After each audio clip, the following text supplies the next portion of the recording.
at the Utah State Fair. So I'm going to go ahead and start it. If you guys are at the fair, come on and stop by, say hello. If you're not, just hang out here. You can watch the demo. So anyway, yeah, hopefully y'all have a great day. Thanks. Wait, what? Don't have a great day.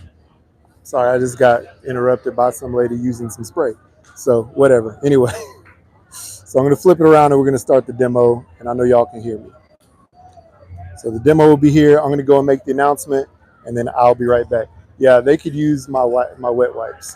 Not that. Yeah, no, not that. What? Huh?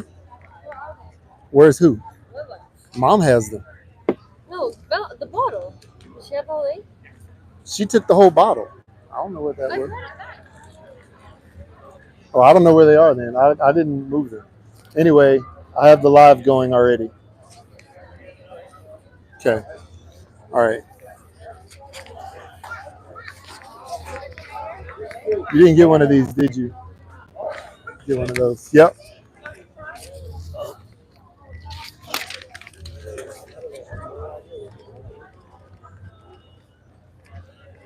Yeah, no, this is not for everybody. So, okay, you didn't know, huh? I don't know. It's right there.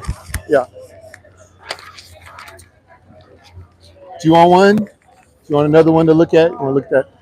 Hey guys, I'm doing a brisket cooking demo here in like 2 minutes. So if anybody wants to follow along, I have some papers here. You can step up there and grab one. We just started smoking. Oh, did you? Okay. Yeah. Going start to finish.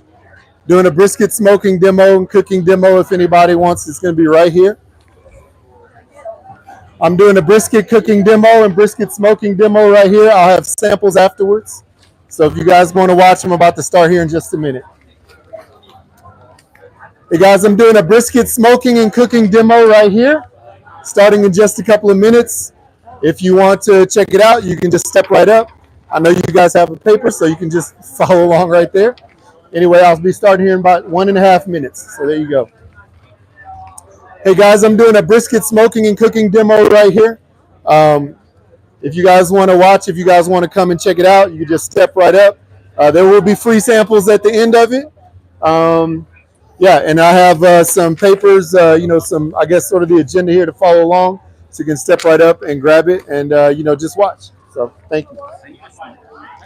You do need a smoker. There you go. That's great. Savannah, can you look at the camera and just see what my thing is? Huh? Yeah. Okay. I don't have the headset, so I'm just going to start talking. I wonder where that one guy is. That one guy who was just hanging out for the whole time. I don't know what happened to him, but he took off. Oh, we could just tell him to come back over here. He went that way. Okay, yeah. I don't know where was the girl? I don't know. But it's okay. We'll just start. Just a second. I'll wait. Yeah. Wait. I think I saw the girl. You see her? I thought I did, but maybe Okay. it was over here. You want to look in there? Okay.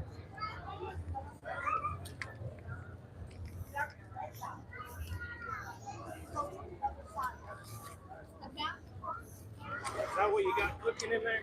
I have it warming up right now. It's been done. It's just keeping warm in there. So. All I know is it smells good every time the wind would change. Oh yeah, well that's good. Yeah. It's I do have one of those smokers at home. I didn't cook the brisket on that one, but I do have one of those smokers. And yeah, it's like a nice blend of sort of sweet wood and hardwood oak and stuff like that in there. So it's a great one. So yeah, I'll get started. I have this camera going live right now, so just in case you don't want to slide in front of there, even though y'all are cute, so it's okay to hop in front. So it's all good. If you guys want to get a chair and pull it up, you can do that. That might be easier, or I'll just be yelling, one of the two. So yeah.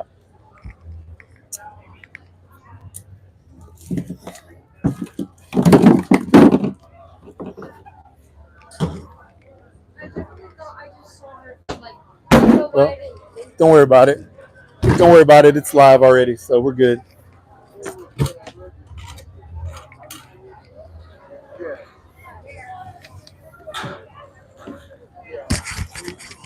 Okie doke. Well, hey guys, welcome to my brisket cooking demo. My name is Jared. I'm the owner of Hook Shrubs and Spices. I'm originally from Houston, Texas, and been here in Utah for about 10 years now. But we started this brand really. Because my daughter was severely allergic to several different things, and I looked in my pantry and I was like, wow, there's about 75% of the food that we have in this pantry that she can't eat, and it's because it wasn't safe for her. So, including spices, including like the most random things you would think of that should be safe for everyone.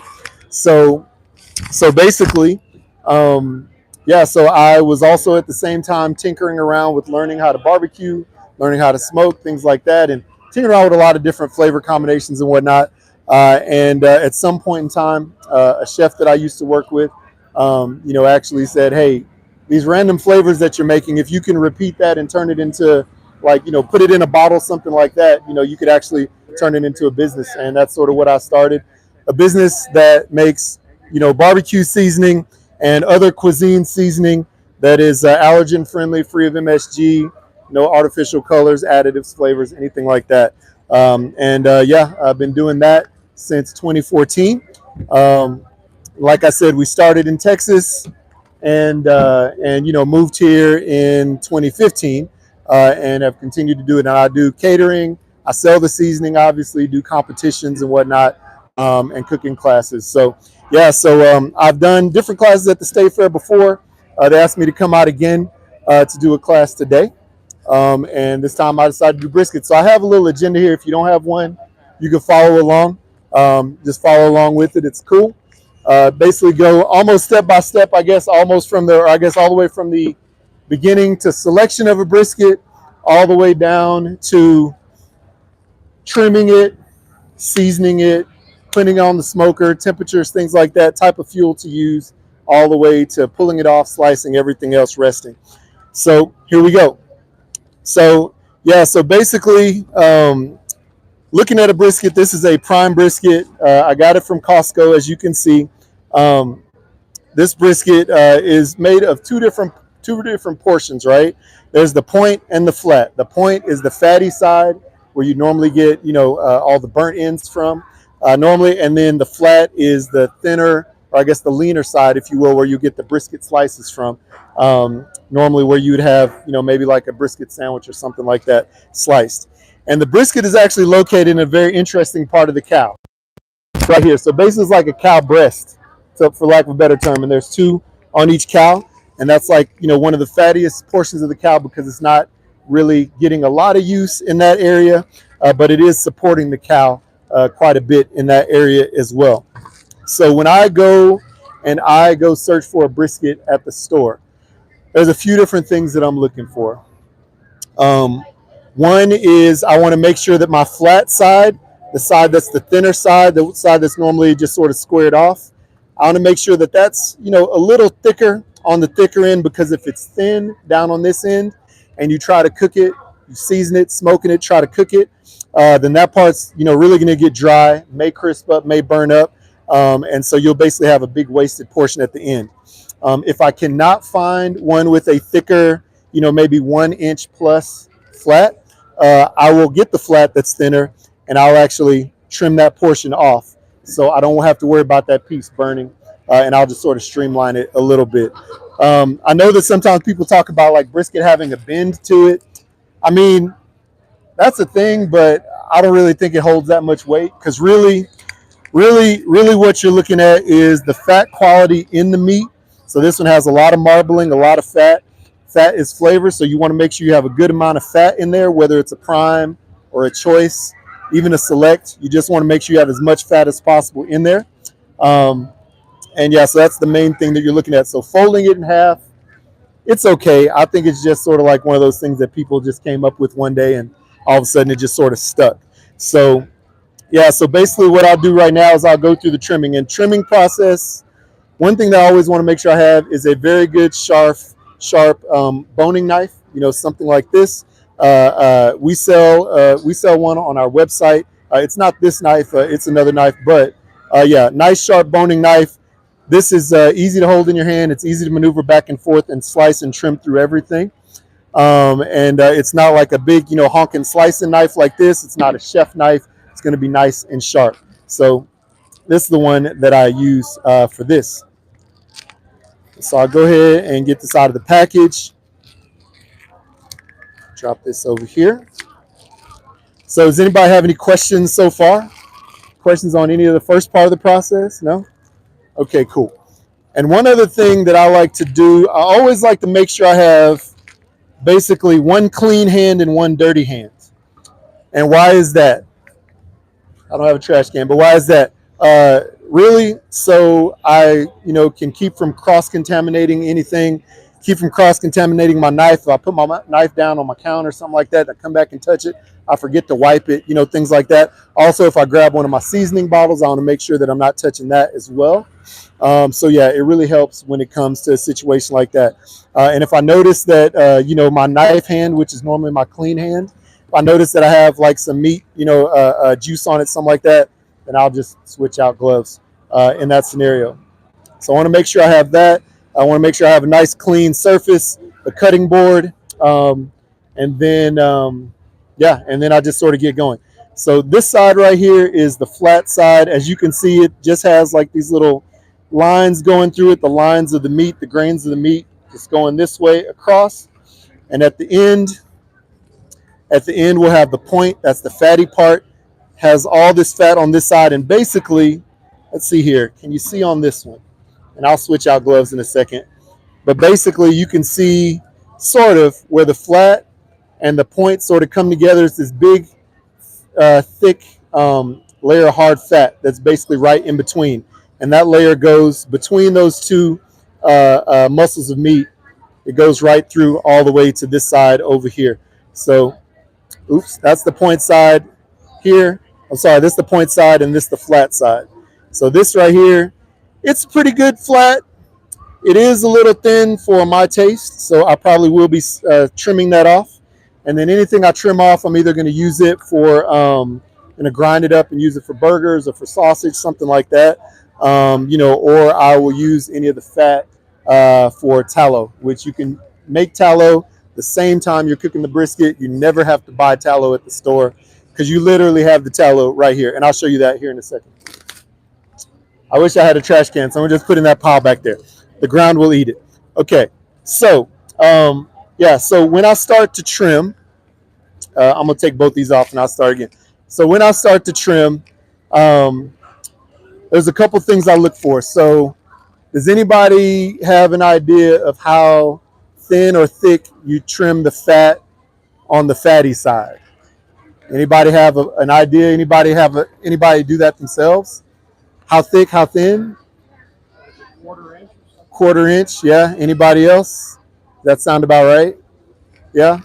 Quarter-inch is a good, it's a very good, measurement point. You don't want to go any thinner than that, any less fat than that. It can be more than a quarter-inch. I've barely trimmed. I've not even trimmed it all and just threw it on. I've also trimmed, quite a bit all the way down on that fatty side before. There's no real rhyme or reason, I think, but I do know one thing. The fat does a couple of things. The fat actually protects the meat from the heat. So that's one thing. The fat doesn't necessarily melt into the meat, but it does render, which means it melts over the course of the cook.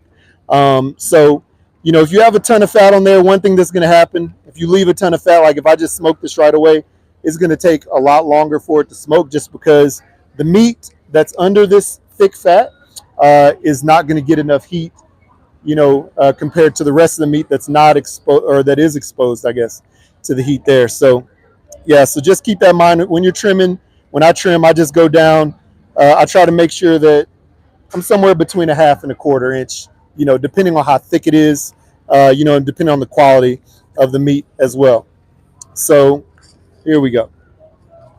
So first of all, when I begin to trim, I always start trimming on this flat side. And on here, as you can see, there's a lot of fat. There's a lot of silver skin. If you didn't trim this off, what would happen is over the course of the cook, the meat would all cinch up under the silver skin. It's almost like I'll I don't. It's almost like tape, right? Like tape sticks to everything, and you know, depending on how you have that tape, it's going to follow however it cooks. And basically, this tape, silver skin tape, if you will start to curl up. So the meat will start to curl up in different places around there. So I try to get as much of that silver skin off of there as possible, and that's why I have a nice sharp knife. Um, I can actually go just below the top layer of the meat, and start to cut that out, right? So go right under, and you know what? If you go too deep, don't be sad. It can happen. It does happen. I've done it before, and you know, there's always a way to save your brisket if you go too deep. So I like to start getting a lot of that silver skin off. Savannah, would you mind coming and grabbing a Ziploc bag back here, please? Thank you. Actually, yeah, just one of the containers. So yeah, I'll start to do that. I'll just basically put my knife just below the layer of the meat, just below the layer of that fat, and I'll go through and I try to trim, you know, as evenly as possible. And really, you don't have to hack it, you don't have to saw it. The knife is sharp enough to really do the work for you for that. Definitely get this big piece of fat off. And see, I'm not like really sawing, I'm just letting the knife do it. Can you just flip it open? I'm going to start putting these in there. Just flip it open. You could set it there. Thank you, ma'am. So I just want to get as much of this off as possible. I like to stay right up at the top and get that there. Go right through. And like I said, I'm slicing this off, but I am going to use these trimmings for tallow or for, you know, I'm going to grind them up and use them in burgers, you know, something like that, meatloaf, whatever it is that I'm going to cook with that. And I'm a right-hander, so I'll always start somewhere a little bit away from the end. I won't go all the way in across. I'll just start away a little bit further down the meat and just sort of slide it across and slice that out. And so there's a lot of different trim techniques. Some people just sort of trim it and go. There are competition cooks who trim for competition, and the brisket starts out looking like this, and when it's finished, it looks like a little pebble, and they cook it, and it comes out looking amazing. There's a lot of different ways you can trim it and slice it up. But when I'm doing a catering, when I'm cooking for the family, I just really go with this type of trim where I'm just trying to get this silver skin out so I don't have that left on the meat. Go. So here I got basically most of it out at this point. There's a little cleanup that I'll probably need to do, whatever. But yeah, we get the point. So yeah, I got most of that silver skin out, so it's looking good. So all that fat that we started with is gone, or almost all that fat we started with is gone. And we can really see the grain of the meat right here. Now, the other thing, like I mentioned before, this little thin piece, that's definitely going to cook too well, too burn. It's not going to be savory at all for the people that you're serving. So really, I'll find where it starts to get a little thicker, and I'll basically start my plan to cut around that side. And so I'll basically just cut, and I'll just turn it. So I'll just make it a nice little arch right there. Bam. So get that part out. And this part right here, that'll be perfect for grinding up later on. Right there. So yeah. So this is shaping it up. One other thing that I always think of is I don't want any sharp edges, because it'll basically be like that was. The sharp edge will cook, and it'll get all burnt and crispy right there. And some people like the burnt crispy bits, which is perfectly fine. But I believe that I can just shave that little piece off, and like I said, grind it up, use it for something else, use it for chili, something like that.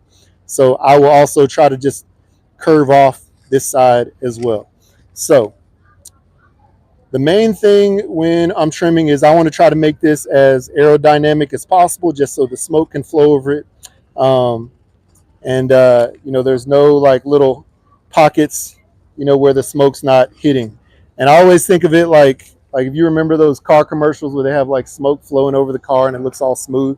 That's what I try to do when I'm trying to trim a brisket, trying to make it as smooth all the way around as possible. So there's a big knot of fat right here. I will trim a little bit of that off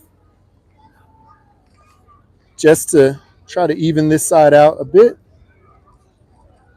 I'll even get into the point a little bit there. Boom. So yeah, That's pretty good. That's smooth on this side, but I'm not quite finished. One thing that you'll see on every brisket right here, this little part, sometimes it's brown, sometimes it's gray. It doesn't mean it's bad meat necessarily. It's just a portion where they have basically like a hot water knife when they slice the brisket, and sometimes it scalds it a little bit. So it's not a bad piece of meat, but it also doesn't taste good when you actually cook it and leave it on. So I do like to slice that off. So basically I'll go in probably about a pencil width, give or take, and I'll just try to slice that piece out.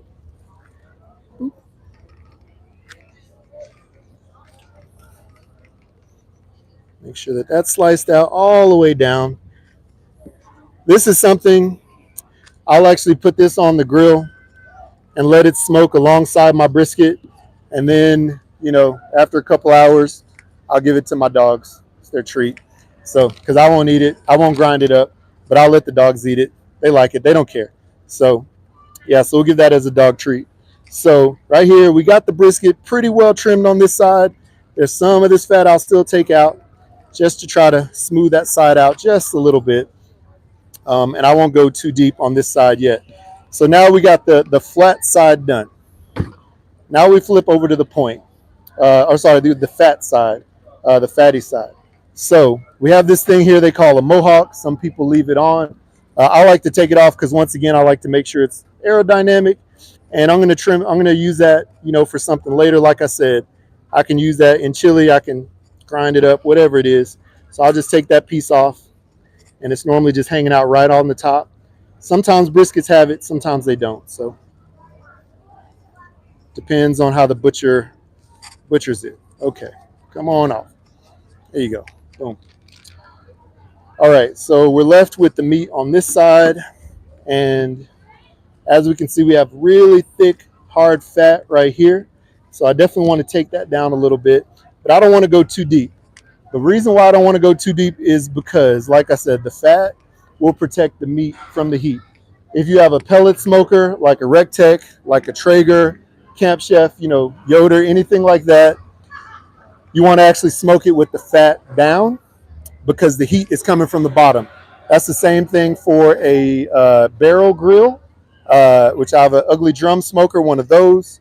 If it's like a Weber kettle, something like that, old smoky, the heat comes from the bottom, and so you want to protect that meat, so you actually cook that with the fat down. If you have an offset smoker where you have the firebox on the side and the heat coming across, you want it the fat side up. That's why there's always a big debate of fat side up, fat side down. Just think about where the heat is coming from. In an offset smoker, the heat actually comes through the chamber. It does come through at the bottom of the barrel, but as soon as it gets out of the firebox on the side, it actually pops right up because heat rises.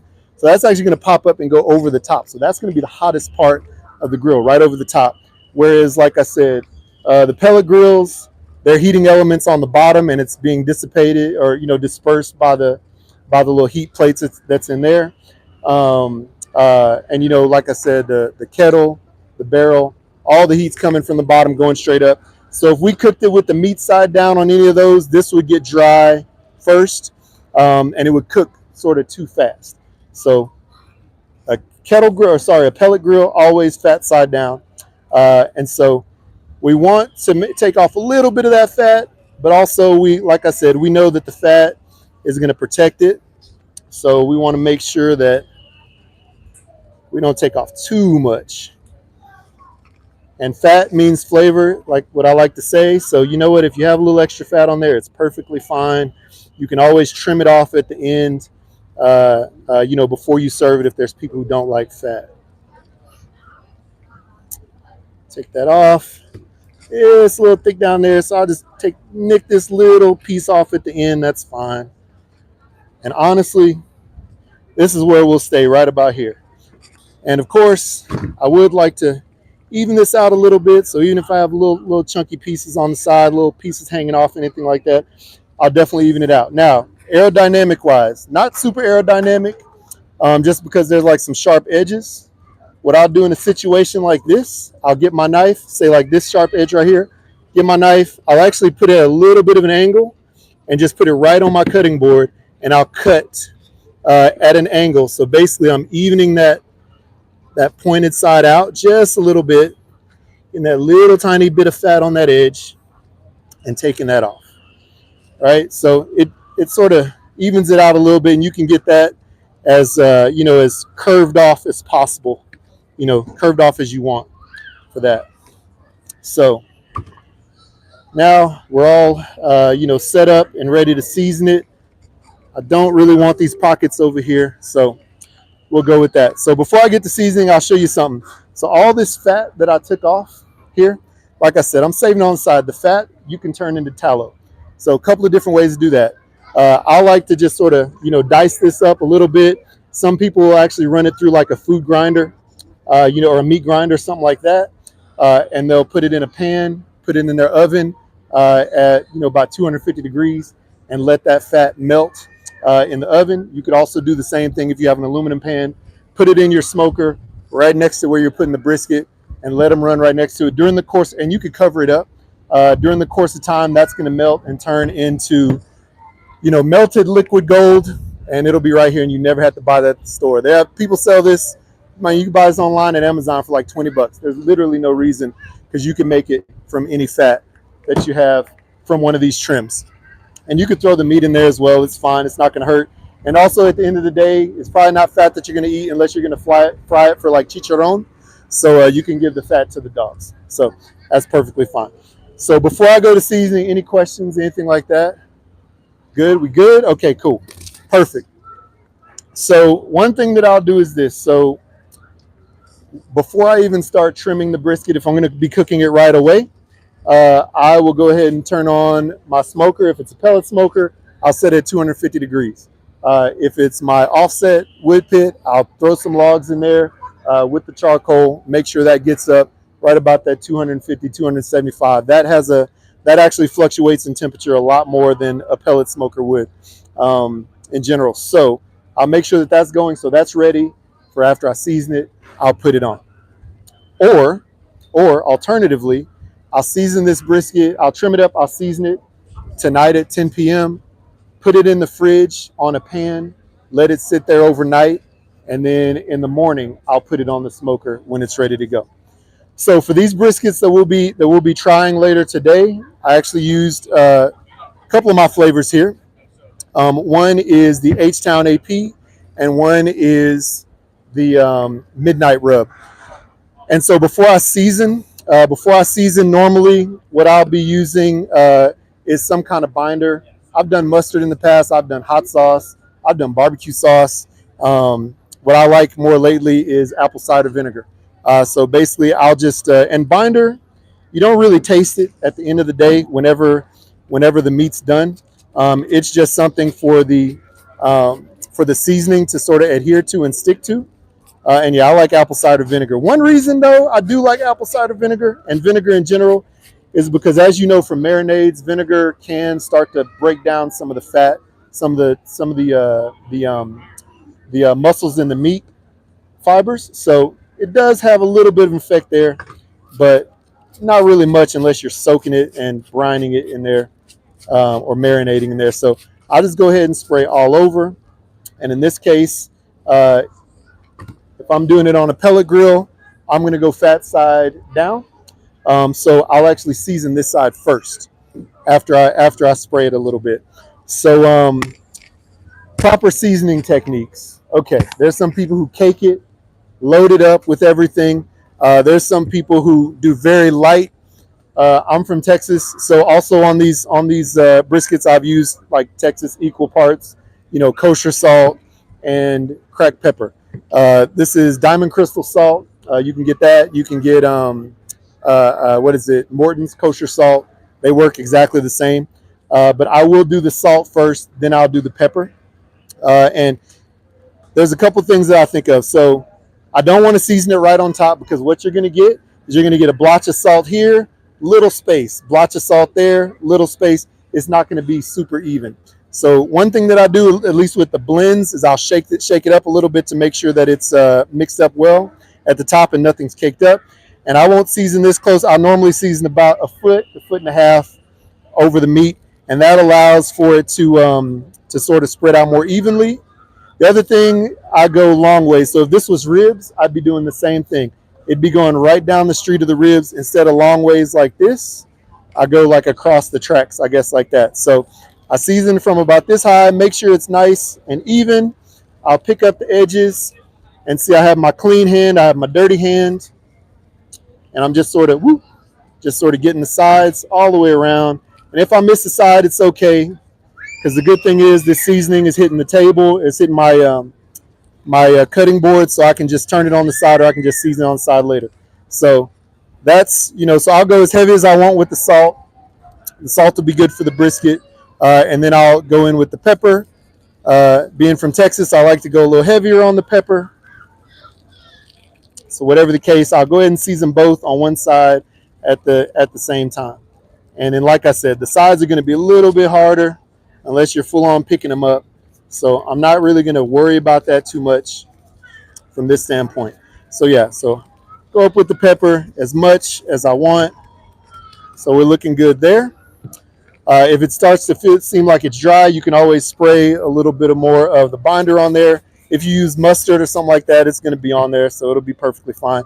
And then I'll come in with the H-Town AP rub. So this is all-purpose rub, salt, pepper, garlic style rub. It's a good Texas blend, and I'll sort of do the same thing. Sort of start right at the end, go all the way down the street, make it about as even, heavy, or light as I want it to be, and get all the edges that I want to get. And the good thing is you can remember you're flipping to the other side to season at some point, so you don't have to be too meticulous about this side to start. So yeah, so if I was to, I'm going to show you the midnight in a different way when I was talking about like going too close, right? So midnight, it's a good all-purpose. This is actually the first rub that we have that actually won a competition, won in steak cook-off competition, and has won steak cook-off, barbecue competitions, a lot of different competitions since. So if I was gonna season it like right here, so you see what's sort of weird here. It's not super even there. But if I'm seasoning from a higher standpoint, at least I'm getting better coverage, and I could at least see that I won't have any stripes going across.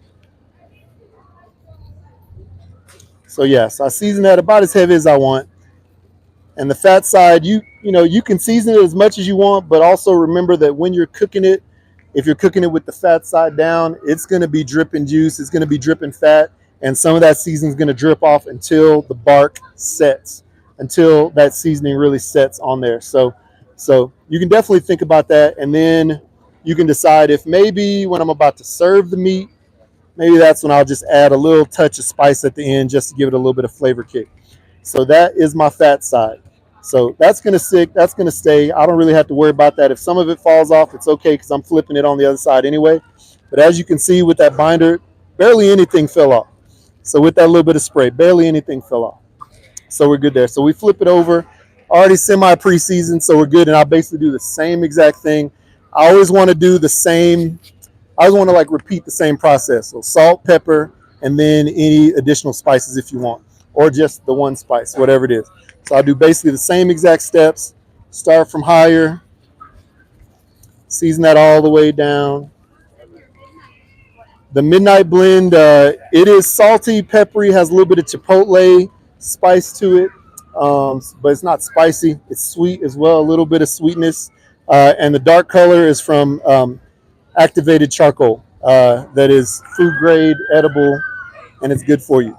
So yeah, so it's a good blend. So and I'll get this side, like I said, with this pepper, I'm gonna just hit it as hard as I want. Make sure I get the point all good. Okay, so now I've seasoned that as much as I want. We're good there. Some people, like my brother in Texas, he likes to cover it where you basically can't even see the meat anymore with pepper. That's fine. That's him. All good. All good. I like that too. But I won't do it today. So then I'll just start with this, go across, and this is just covering all those holes that the salt and pepper really didn't get to. And it's adding a little bit of the flavor. All right. Come on. Okay. I got my edges. Nice. And then I will, finish with the midnight. And then if you want to taste the midnight, I'll sprinkle some in your hand so you can taste it. So there we go. Nice and good coverage there. All the way down. I can get the sides. We're good to go. Make sure we have as little pink, red left as possible. And we're good. you want to taste that? There you go. Oh, I gave you a lot. There you go. You taste that. There's plenty to go around, people. You want to try some? Why not? There you go. You want to try some? There you go. Oh, you tried the smoking sweetness earlier. There you go. All right, cool. So that's the midnight. It will definitely make it look like you touched some charcoal after you finish that. So yeah, here we go. We're all done. Now, in this situation, this brisket is ready to either set in the fridge overnight, let that seasoning sort of soak into the meat, or it's ready to go ahead and put on the grill right now. So from this standpoint, I checked to see if my grill was ready, make sure that my seasoning was tight on there, and we'd be good to go. One last thing that I should have showed you before I seasoned. On this flat side where we saw all the grains, running this way. One of the biggest mistakes that people make is they cut with the grain. As soon as you do that, all the juice runs out and your meat turns into jerky. You want to cut across the grain. I've learned from mistakes. I'll tell you, the first one I ever cooked, it was like beef jerky because I missed that one simple step. But the one thing that I've been doing since then, I guess you may not be able to see it that well here with these grains. I guess you can see some of the grains going across. What I'll do when I'm in my trimming stage, I will actually cut a couple of little notches right down here across the grain. So the grain's running this way, the meat, is flowing this way. I'll cut across the grain. So when it's done, I'll be like, because when it's done, it could look like a meteorite. It could just look like a big hunk of meat. And you're like, what happened? Where's everything at? Where's the point? Where's the flat? All that stuff. So, but when you have these little notches when it's done, you'll actually be able to see, oh yeah, I put the notch there. So that's the way that the flat is going. So you can cut that all the way down to where that flat ends, right across those little notches. And these notches will probably be a little crispy. It is what it is. But this little step right here will save your whole, $90 piece of meat, whatever, how much ever it costs. This is prime, so this is like $70, I guess. So yeah, it will save that whole cut of meat. So just remember that one step. Nice little trim, nice little slices, a couple little slices right across the grain at the end of the flat before you put it on the grill.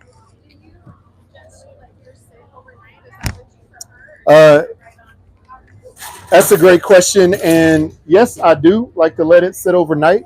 The reason being, I'll actually do this, and then I'll put it on on just like a cooling rack on top of a baking sheet, right? And so basically, what happens is the seasoning starts to soak into the meat, starts to penetrate like that top layer of meat. So it basically is, I guess, self-marinating, self-injecting itself over the night. And you just leave it, put it in the fridge, uncovered, whatever it is, or if you put it covered, it's fine. But having it uncovered is better just so more oxygen can flow over it, so that process can start happening. It also starts to build up a little bit of a little bit of a crust for the meat itself. And it's basically, helping, I guess, sort of tenderize it. So yes, I do that. Normally. But if I'm in a pinch, I don't have time, whatever it is, I'll season it, let it sit for a little bit, and then I'll go ahead and, toss it on the grill. And it's not going to hurt one way or the other. So I'll give more seasoning. Here you go, more seasoning. More seasoning. There we go. All right, cool. Okay, so after this, I'm gonna wipe this down real quick, and then we're gonna go to basically like the cooking process, which should be fairly quick, and then I'll show you guys a couple or one brisket that's done and slice it up. But then we have to go in there to actually do the tasting. So here we go. Do a quick clean down. So I'll show y'all something. I need a dirty bin. I'll show you guys something which you can get at several stores, also online, which is this stuff right here. It's a Purell surface cleaner. This is restaurant grade. It's food safe. You can buy it on Amazon in a spray bottle or in a big refill bottle and just put it in a spray bottle. Essentially, you can use this to clean any cleaning surface, spray it, let it sit for a few seconds, and then wipe it down. And then, that cleaning surface is good to use again. I've actually also used that. It's actually, usable on utensils. So I'll trim, I'll do something like that. If I don't have a knife handy, I'll basically soak it in that, do a little wash down real quick, and then use the knife. It's food safe to use right away. So since I got a little bit of brisket meat all over the place, we'll do that. So while I'm cleaning this, I'll mention a couple things. So most smokers have a thermometer on them. Some of them, like this guy right here, have a couple of probes that you can actually put into your meat, to make sure that you're right on par with your temperature. Some don't. I use these ThermalWorks products here. ThermalWorks is actually a Utah company. Here's a couple of products I like to use. This is the smoke thermometer. It has two little ports on the side, two for meat or one for the grill and one for meat. This is called the Signals. It's a Wi-Fi one. It also has 4 ports, so you can do up to 4 different cuts of meat or one on the grill, and then also, a probe for a few different cuts of meat. And really, when you're cooking anything, but especially when you're cooking brisket or pulled pork, something that's going to take a long time, something that has to get to a certain temperature mark and tenderness mark before it's done, you definitely want to make sure that you know what the internal temperature is. So using a digital thermometer like these, using a digital thermometer like this one, this is called the Thermopin 1. It'll give you a reading within a second and a half of what the temperature inside the meat is. All these are very useful. They're very helpful when it comes to that, and it makes cooking a lot easier just because you're not going to overshoot your temperature or undershoot your temperature. You're just going to know exactly where it goes. And then on our website, which is on the QR link or right there on the website, we have a page on there of products that we use and love. And there's a link to ThermalWorks on there if you want to try them out. But they're, like I said, they're a Utah company. Normally, if you order from them, they get you your product within about 2 or 3 days. It's a very good company. But I have several different models of their product. And then this right here is the time stack. So for me, I like to set a bunch of timers on my phone, and I forget exactly what the timer was for. As soon as it goes off, I'm like, what the heck? What was that? So I got one of these. This time stack, sort of lets you know how long everything cooks. These briskets actually cooked on my offset for almost 16 hours. So that was pretty insane. But yeah, I have a timer to know when I need to go spritz and all that stuff. But also, this timer, you can actually record your voice. So I did a competition, and I needed to remember to check the ribs, check chicken, check something else. So I actually recorded my voice, and when the time went off, it said check ribs. So I'm like, oh yeah, I need to go check my rib. So yeah, it's really good. But yeah, the time stack is a great product to use. So a timer, a good leave-in thermometer, or a good just digital probe thermometer, all good options to have. So talked about trimming, all that stuff. In this situation, maybe my grill is still getting up to temp, whatever it is, or maybe I put the brisket on. So like I said, I do have a pellet grill similar to this, or I guess a Rectech at home, just not this model. I'll set that to about 250 degrees, right? That's a good optimal, easy temperature to set it for, and let it go. You can go higher, like a 300-degree brisket. They call it hot and fast. I've done that plenty of times. It works great. You can set it lower. This one's at its lowest temperature. I've set it on low, put the brisket on at 10 p.m., woke up in the morning at 8, wrapped it, and then it was ready to go by like 11 a.m., for a lunchtime barbecue, something like that. So that's a possibility. But generally, I just like to cook it during the day and tend it. So I'll use a pellet, or if I use an offset, I like to use oak. So this is my nice Texas Post oak here, a nice split that I'll throw into the grill. And then I also like to have some residual heat going, as well as some just sort of even heat. And I'll use some charcoal briquettes. So this is one I really love, B&B B&B charcoal briquettes. They're big and they're beefy, and they last a really long time. They hold their heat a really long time. You can use Kingsford. Kingsford seems to burn really quickly. I've used them a lot. I don't have a problem with them. They just burn a lot faster than these B&B do on a charcoal grill. So that's why I like to use them and use them for competition, whatever. You can find them online at Ace, at Walmart, something like that. So where's my paper? So we've gone through the seasoning, we've gone through the trimming. Um, Basically, I've already sort of said, stick that temperature somewhere around 250, and you're good temperature wise, right? To let it go. Now, what's the question? What's the thing that a lot of people, think about brisket? I have to cook it to a certain temperature. There is some truth to that. There is a temperature range, right? But there is also a tenderness point that you want to get it to. It's all about going to, for me, and for most successful brisket cooks, for the meat itself, it's all about going to a certain tenderness, not a certain temperature. A brisket could be done anywhere from 190 degrees Fahrenheit all the way up to like 210, 215 degrees. There's a wide range. So really, you're looking for a tenderness, not a temperature in that case. You can look at temperature for like, okay, is it ready? Should I start checking it? But really, you want to look at temperature for when you're starting to stick the probe in there and and check it. So I'm going to pull a couple briskets out here. I'm going to show you a couple wrapping methods. So here, where's my spray? Spray here. Okay. So the brisket's cooking. While it's cooking, you don't really want to check it, because if you're looking, you ain't cooking. That's what they say. If you keep checking it all the time, it's going to take a lot longer to cook than if you let it roll and check it a little less often. That's where these come into play, because then you can leave it in there. You can see what temperature range it's in. Normally on a brisket, I want to get it to about, if I'm going to wrap it, I'm going to get it to about 170 degrees. We'll say 170 degrees is a good just number to keep in mind. When I get it there, then I'm ready to wrap it either in butcher paper or foil.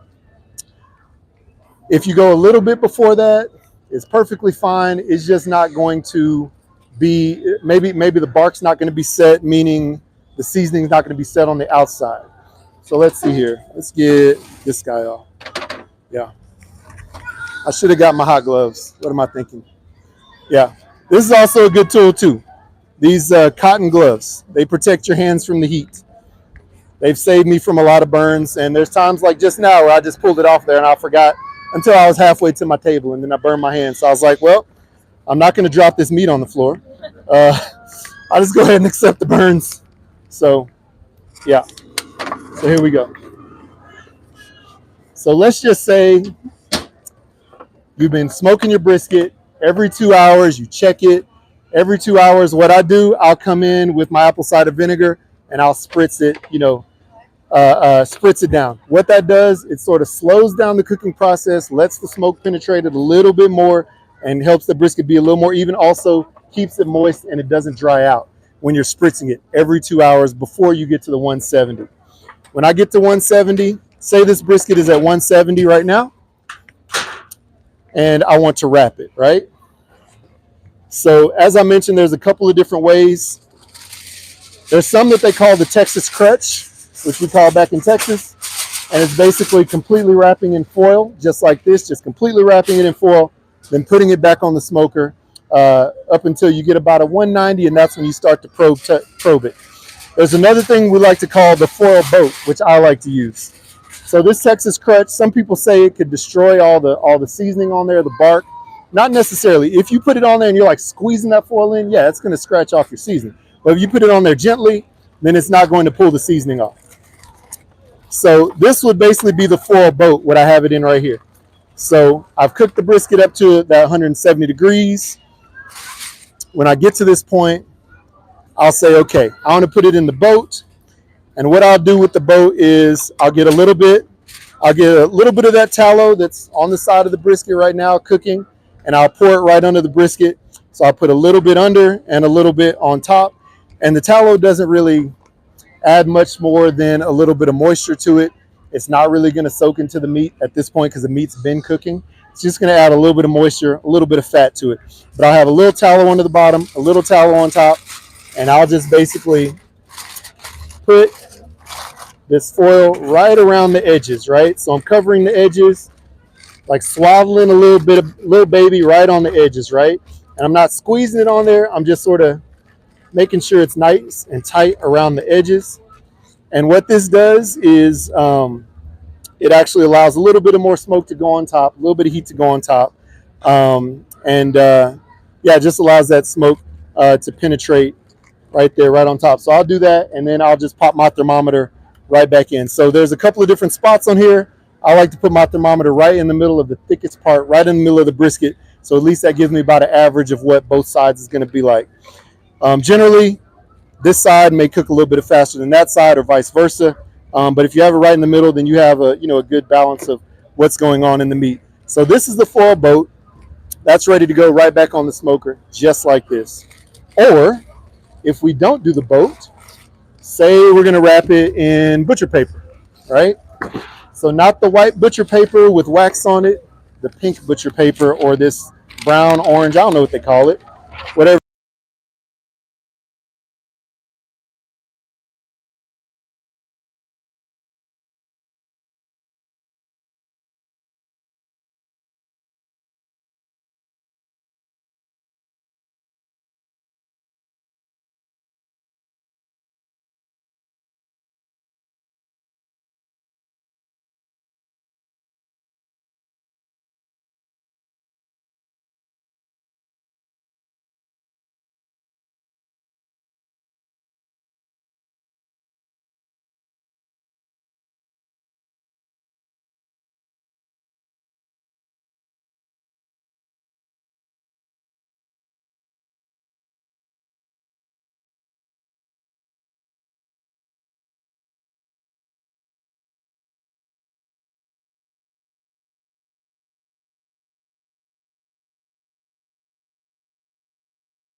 basically, that's it. Anybody have any questions?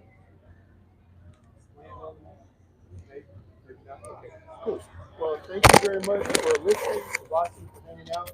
I'm going to finish slicing this up, and we're actually going to do the same thing right inside. Then we'll let it sample out here. So we're going to do something right here in just about 5 minutes. If you want to hang out in there, I'll have some samples off the spot. Watching slice up. And then, as I said, my daughter is selling some of our flavors here. And I guess my mic, I got 2 mics here. Thanks. My daughter's been selling some of our flavors here, so you can come and check out flavors. We also have stuff on the website that you can order and ship, and there's some stores locally as well. But yeah, thank you all so much, and I appreciate it. And we'll see you over there soon. Thank you. Thank you. All right. Can you stop that recording? Thank you.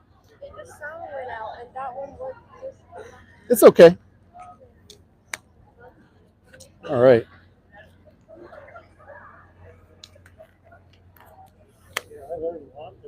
Yeah. Yeah, we're good, man. Good. Glad you did. It's definitely one thing to read it, and it's definitely another thing to like